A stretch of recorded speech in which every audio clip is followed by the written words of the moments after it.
juiz. É faculdade do juiz o abrir vista.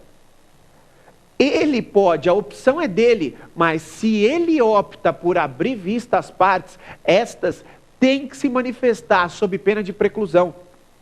E é como eu sempre digo, preclusão é o sinônimo famoso daquele ditadinho que fala que quem cala consente. Tecnicamente falando, preclusão é a perda de se exercer um ato dentro do processo. Ou seja, perito mandou os cálculos dele lá através de laudo. Aí sim o juiz pode abrir vista. Mas se ele opta por abrir vista e o exequente não se manifestar, vai ficar quieto dali para frente. Concordou em receber o que o perito falou. Executado não se manifestou, vai ficar quieto daí para frente. Concordou em pagar o que o perito falou. Então, doutor, as partes são obrigadas a se manifestar, sim, senhor. São obrigadas a se manifestar sob pena de preclusão. Lembro que a opção do juízo existe, mas é do juízo e não das partes. Joia? Beleza? Tranquilos? Vamos continuar então. Vamos continuar com mais algumas perguntas. Vamos lá dar uma olhada na próxima. Professor André, no processo civil, se o exequente não propõe a execução dentro de 6 meses, o processo é arquivado. E na execução trabalhista, isso acontece também? O pessoal está vindo cada vez mais afiado, rapaz. Pelo amor de Deus, excelente pergunta, que boa pergunta, muito boa pergunta mesmo. Veja só, de fato, o artigo 475, letra M de Maria do CPC, fala que se a parte não iniciar a execução, a parte interessada, o juiz deve arquivar o processo.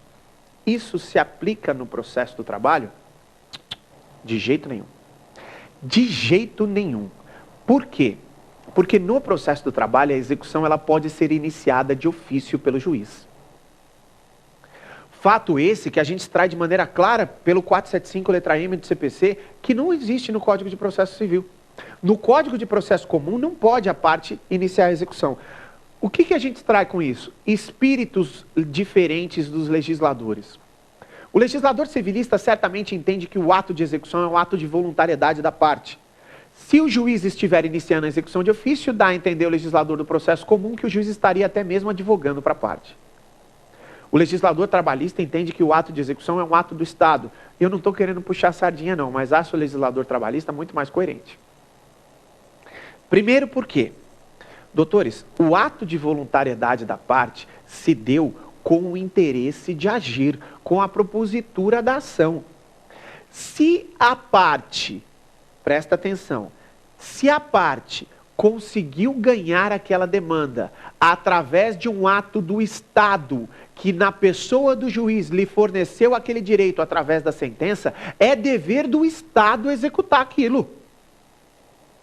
E, portanto, no processo do trabalho, a execução pode ser iniciada de ofício. Por que eu falo que o processo do trabalho é mais coerente nesse sentido? Porque o próprio Código de Processo Civil, quando traz o capítulo de fraude e execução, todos os civilistas falam que a fraude e a execução tem que ser combatida sob pena de desprestígio do Estado. Ora, se a fraude e a execução desprestigia o Estado, é porque é o Estado que pode executar. Mas no CPC não pode. Então ele é um pouco, na minha opinião, incoerente acerca disso. No processo do trabalho, não. No processo do trabalho, o juiz do trabalho pode iniciar a execução de ofício, porque o ato de execução não é ato de voluntariedade, segundo o nosso legislador. É ato do Estado. Beleza, doutor? Tranquilo? Na boa? Obrigado mais uma vez pelo carinho e pela companhia aí de vocês, viu? Mas nós temos mais uma pergunta, né? Vamos dar uma analisada então nessa última aí. Vamos lá. Professor, caberá recurso de revista na fase de execução? Cabe, mas só em uma hipótese. Uma única hipótese. Vamos só dar uma lembrada numa coisa. O recurso de revista, ele cabe no processo de conhecimento da decisão do TRT no recurso ordinário. Na fase de conhecimento, quando o Tribunal Regional do Trabalho julgou o recurso ordinário e quando este acórdão proferido nesse julgamento for contrário à Constituição, à lei federal, à súmula, à jurisprudência ou à norma coletiva, acordo ou convenção, caberá recurso de revista para o TST julgar. Tá certo que no sumaríssimo ele é um pouquinho mais restrito, né? Só cabe de divergência de súmula e da Constituição Federal. Tudo bem. O que acontece é que o parágrafo 2º do artigo 896 da CLT trouxe um cabimento do recurso de revista na fase de execução. Ocorre quando o julgamento do TRT no agravo de petição for contrário só à Constituição Federal.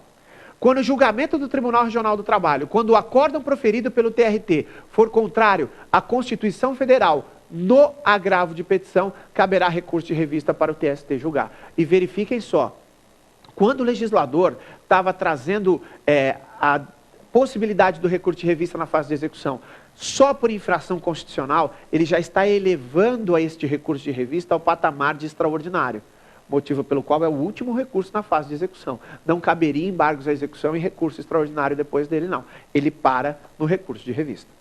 Joia? Beleza? Bom, doutores, mais uma vez agradeço muito a participação de vocês. É aquilo que eu sempre falo, olha, eu estava dando uma olhada aqui com a nossa equipe técnica nas perguntas, repito que várias perguntas que foram mandadas para a gente conseguiu gravar, e só sobre esse recurso de revista tinha umas 6, 7 pessoas que perguntaram a mesma coisa. Vocês veem como a questão de muitas vezes ela acaba abrangendo a dúvida de vários, né? Mas eu agradeço muito, realmente isso aqui está se tornando uma febre aí entre os examinandos da OAB, acho que a TV Justiça largou na frente mais uma vez e de fato está trazendo um programa muito legal, muito interessante, para que a gente possa passar algumas coisas que caem recorrentemente no exame de ordem aí para os nossos futuros colegas, para os nossos futuros advogados. Mais uma vez agradeço muito a participação de vocês nesse Pergunte ao Professor. Ah, mas não acabou não. Porque no terceiro bloco a gente volta tratando do X da questão. Algumas questões que a gente fala lá, que a gente já trouxe, que já caíram do exame da OAB e que a gente verifica o porquê da alternativa ser correta e o porquê das outras estarem erradas. Daqui a pouquinho, então, a gente volta com o X da questão. Até já!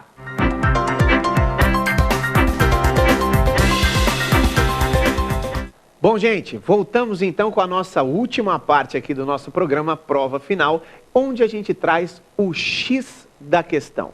Trazemos aqui, e eu sempre falo isso, né? Muitas vezes os alunos, até os examinandos, sabem o objeto, sabem a matéria, mas não conseguem extrair da questão exatamente aquilo que ela pede.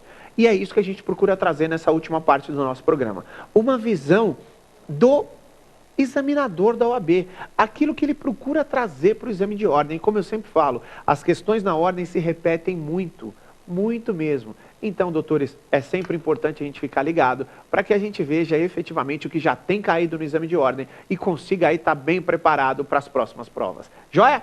Vamos trazer então a primeira questão. A primeira questão aí sobre o nosso tema do dia hoje, que foi a fase de execução, é a seguinte.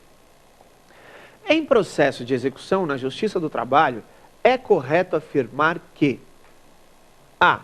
O recurso cabível denomina-se agravo de petição? Pode vir aqui para mim. O X da questão já é essa. Eu nem vi ainda quais são as outras questões. Recordo que eu não me lembro quais são. Mas confesso que eu não me recordo quais são as questões, mas as alternativas. Mas o recurso cabível é o agravo de petição. Não é só ele, né? Se aqui tivesse o único recurso cabível é o agravo de petição? Não. Quais mais recursos se cabem? Pode falar em casa mesmo que eu estou ouvindo. Vai lá. Cabe, além do agravo de petição, cabe recurso de revista e cabe também agravo de instrumento, porque denegou segmento ao agravo de petição ou a recurso de revista, cabe agravo de instrumento.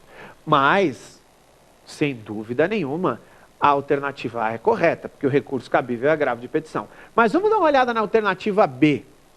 Vamos dar uma olhada na B. A competência para a execução das decisões que pertence ao colegiado que tiver... Peraí. Não. Desculpe, eu que li errado. A competência para a execução das decisões pertence ao colegiado que tiver conciliado ou julgado originariamente o dissídio? Não. Não por um simples motivo. A competência da execução é do órgão onde se iniciou esse processo. Bom, isso é verdade.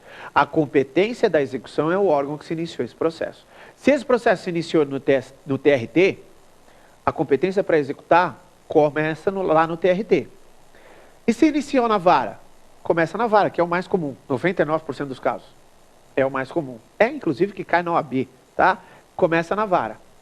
Ué, mas então tá errado, porque a vara não é mais um colegiado. Porque, André, já foi, Até 1999 não se chamava nem vara do trabalho, se chamavam juntas de conciliação e julgamento. Porque eu tinha um